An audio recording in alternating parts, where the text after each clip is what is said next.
Saudações, senhores. No vídeo de hoje estaremos apresentando um artigo, comentário, para ser mais exato, publicado no Blaze Media, chamado A Queda, a advertência de Tolkien contra o Império Corrompido, publicado no dia 8 de setembro de 2023. Fiquem com o vídeo.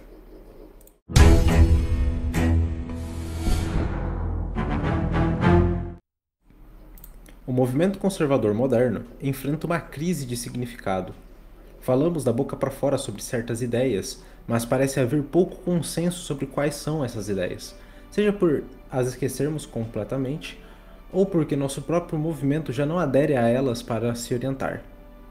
A voz conservadora do mundo, que tradicionalmente clamava para evitar que o navio caísse em terra, tornou-se apenas um sussurro.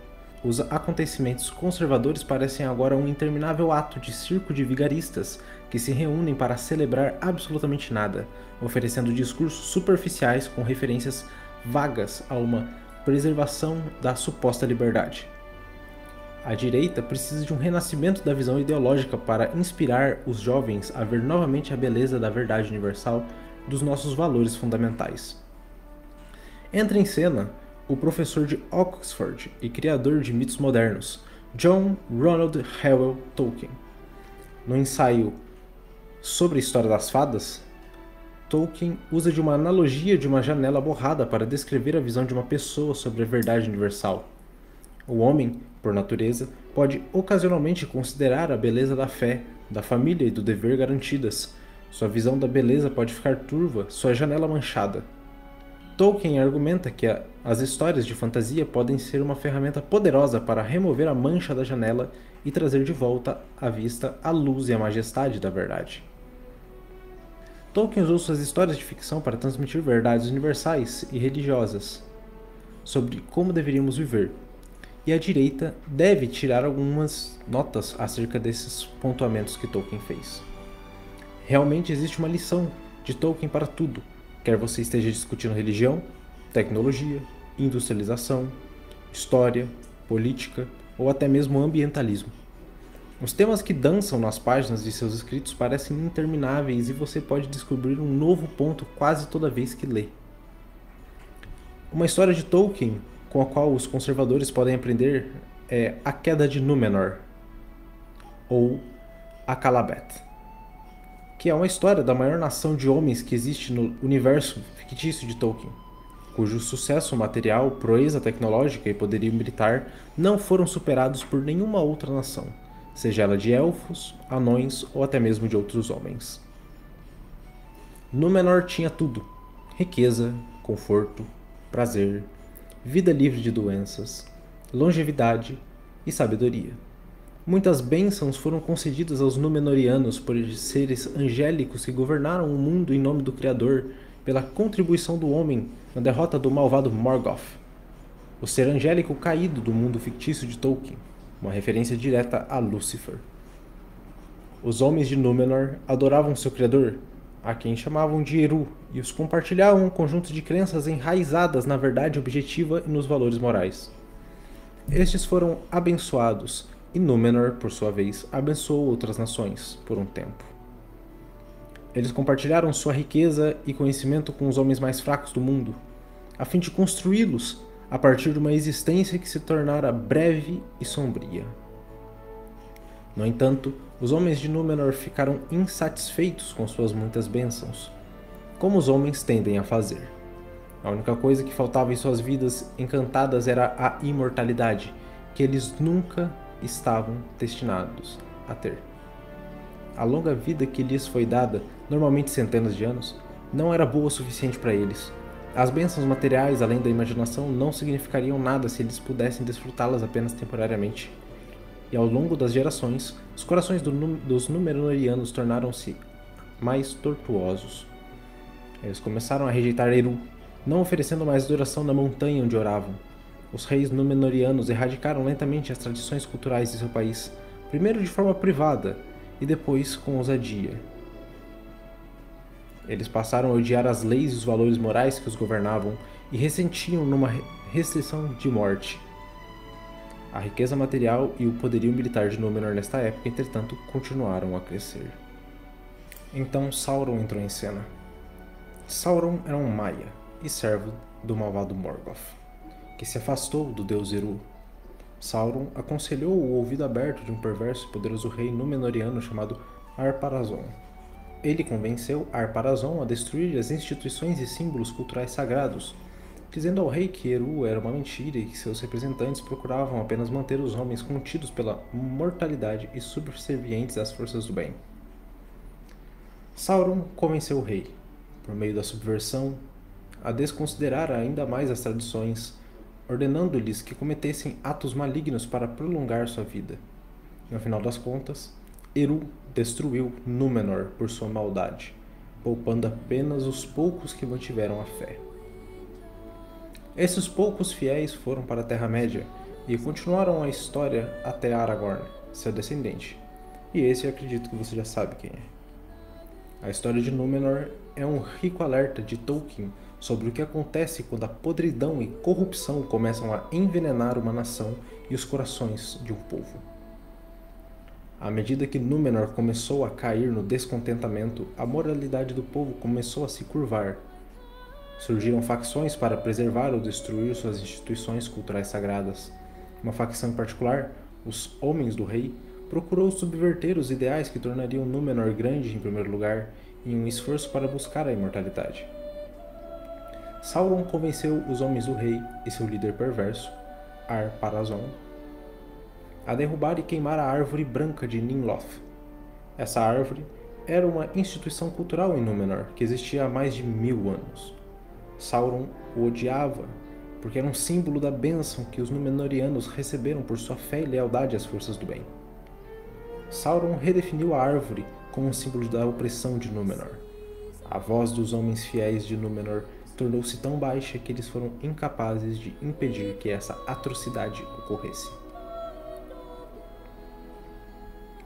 O Ocidente tem muitos dos seus próprios Homens do Rei movendo-se pelos países para subverter as nossas instituições. Durante gerações, formaram-se facções para renunciar à nossa identidade central, e muitos conservadores permaneceram de braços cruzados enquanto essa rejeição se transformava em metástase de muitas formas. Consideramos a demolição de nossos monumentos ou estabelecimentos de uma teoria racial crítica e da ideologia de gênero esquerdista para subverter as visões da próxima geração sobre a verdade objetiva e os nossos valores partilhados como ocidentais. Personagens maliciosos fazem carreiras para toda a vida redefinindo os nossos símbolos culturais como testemunho de opressão. Feriados são transformados e examinados e rebatizados como celebrações de fanáticos privilegiados que não foram suficientemente educados. Somos, no entanto, encorajados a participar em qualquer celebração da esquerda que aconteça numa determinada semana. Não faltam artigos de opiniões escritos dizendo a pessoas para fazerem o seu aborto ou celebrarem a falta de filhos como se fosse uma virtude num mundo que está a aumentar em atitudes anti-humanas. Essas são as coisas que você pode comemorar. A direita não pode continuar a ceder terreno a indivíduos subversivos que procuram destruir ou substituir aquilo que nos é caro. A abordagem conservadora dominante nos últimos anos tornou-se: ceda um pouco de terreno, derrube o monumento, faça o bolo, use a máscara. Se você cumprir algumas coisas, talvez eles não nos odeiem tanto. Mas eles sempre, sempre odiarão você. Isso nunca será suficiente. O próprio Sauron viu o poder de Númenor. Ele sabia que os homens do Ocidente haviam se tornado tão fortes e que ele não seria capaz de derrubá-los apenas com poderio militar. Ele escolheu entrar em Númenor como um conselheiro que subverteria Númenor por dentro. Ele percorreu o país, colocando vizinho contra vizinho. Perseguiu a facção de homens fiéis que se recusavam a dobrar os joelhos à sua vontade e começou a encorajar o rei a lançá-los na prisão sobre falsas acusações de deslealdade ao regime. Os conservadores não podem dar-se ao luxo de assumir uma posição passiva nessas questões. Não pode haver um ponto neutro. O que preenche vazio quando não se pode mais celebrar o sagrado? Cada cultura na história teve as suas normas removidas, sempre encontrou algo para substituí-las. Os vikings, por exemplo, abandonaram o panteão nórdico e colocaram Cristo no lugar. O Islã suplantou o zoroatrismo na Pérsia. Que moralidade reinará no Ocidente se aqueles que procuram destruir os alicerces da nossa cultura tiverem sucesso, oferecendo nada em troca a não ser o cínico humanismo secular? Sauron certamente forneceu novas atividades para preencher esse vazio para os Númenóreanos. Númenor, na sua fundação, tinha uma moralidade fixa. O certo e o errado eram preto e branco e estavam presentes no coração de cada homem naquela terra abençoada. O declínio final de Númenor foi a rejeição da moralidade objetiva que foi dada aos Númenóreanos. Em sua decadência, eles começaram a amar menos o seu Criador em seus corações, ressentindo-se do fato de terem de enfrentar a morte, enquanto os elfos não. Eles começaram a negligenciar os seus costumes de adoração na montanha em favor de atividades vãs e perversas, tentando desesperadamente enganar a morte de todas as maneiras que podiam. Tolkien afirma: mas aqueles que viveram voltaram-se mais avidamente para o prazer e a folia, desejando cada vez mais bens e mais riquezas. E a oferta das primícias a Eru foi negligenciada, e os homens raramente iam mais ao santuário nas alturas de Meneltarma. Sauron finalmente convenceu os homens de Númenor a seguirem uma nova moralidade e adorarem Morgoth, um ser que ele chamou de O Doador da Liberdade. Sauron prometeu que Morgoth os libertaria das restrições que as forças do bem lhe haviam impostos. Eles receberiam a imortalidade se estivessem dispostos a abandonar a luz e adorar o Senhor das Trevas. O convencimento de Sauron culminou em suas palavras ao rei, pois somente as trevas são dignas de adoração. O aumento de seu poder não terá fim. Os Númenóreanos se renderam a Sauron e começaram a cometer sacrifícios humanos a esse suposto doador da liberdade. Por fim, Sauron convenceu o rei Númenóreano a atacar os Valar, seres celestiais que Eru colocou na Terra para serem seus governantes. Um esforço vão que levou Eru a abrir a Terra e engolir Númenor nas profundezas do mar. Sauron foi capaz de destruir Númenor, subvertendo a moralidade e substituindo a verdade por mentiras. As poucas vozes dispostas a denunciar foram caladas ou sistematicamente neutralizadas. A sociedade ocidental enfrenta uma ameaça semelhante.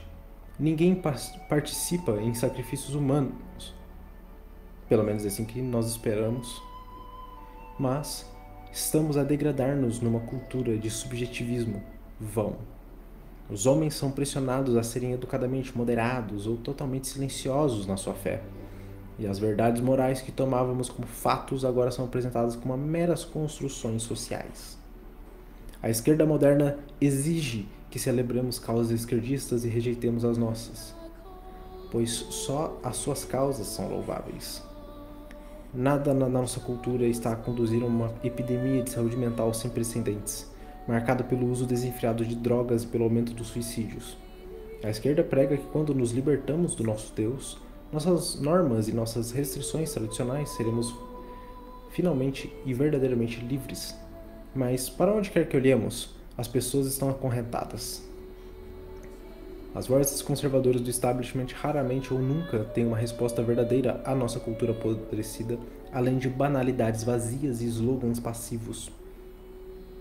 Não podemos preencher o vazio com um movimento conservador relutante em assumir posições definidas sobre a moralidade objetiva. O Ocidente se encontra à beira de uma catástrofe, não tão dramática quanto a destruição de Númenor, descrito por Tolkien, mas mesmo assim, uma catástrofe. Tolkien, um homem de fé apaixonado, pegou as lutas morais do mundo real e as entrelaçou com as suas histórias de fantasia. A direita ocidental pode aprender com o fracasso dos homens fiéis de Númenor, que foram incapazes de inverter a maré de subversão que assolou o seu país e impedir Sauron de encorajar seus compatriotas a abandonarem sua fé e tradições. O relativismo moral, abjeto da esquerda, promove uma desconstrução da verdade, e as vozes conservadoras devem ter uma repreensão forte e inabalável. Os ocidentais precisam novamente de uma revitalização da fé, da família e do serviço à comunidade. Os indivíduos devem estar dispostos a ocupar uma posição de brecha e dizer não aos Saurons do mundo, que imporiam as novas moralidades a você e a sua família. Se permanecermos firmes na preservação das nossas crenças e nos mantivermos fiéis à moralidade objetiva, poderemos definir um caminho melhor para o movimento conservador.